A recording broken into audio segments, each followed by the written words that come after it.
ജീവിതത്തിൽ ചെയ്തു പോയ വൻപാപം പോലും അല്ലാഹു പുറത്തു തരുന്ന മൂന്നാമത്തെ അമലേതെന്നറിയുമോ? അവിടുന്ന് പറയുന്നു, അംറേ,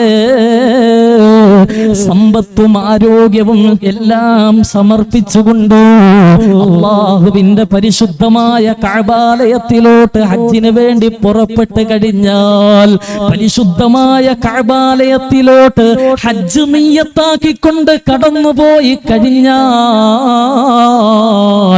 അവന്റെ ജീവിതത്തിലെ വൻപാപങ്ങൾ അല്ലാഹു പുറത്തു കൊടുക്കുമെന്ന് മഹാനായ നബി മുഹമ്മദ് മുസ്തഫ.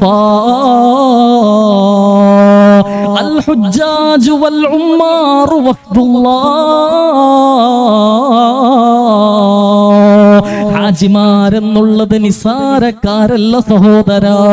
ലക്ഷങ്ങൾ മുടക്കി തന്റെ കച്ചവടങ്ങൾ വിട്ടെറിഞ്ഞ്, കുടുംബം വിട്ടെറിഞ്ഞ് കഅബാലയത്തിന്റെ മണ്ണിലോട്ട് ഹജ്ജിന് വേണ്ടി കടന്നുപോയവർ അവര് നിസാരക്കാരല്ല.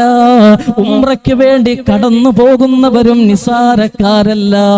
അല്ലാഹുവിന്റെ ഹബീബ് പറഞ്ഞതെന്തെന്നറിയുമോ? ജഗന്നിയന്താവായ റബ്ബിന്റെ അതിഥികളാണ് സുഹാബ. അവർ അല്ലാഹുവിന്റെ അതിഥികളാണ്.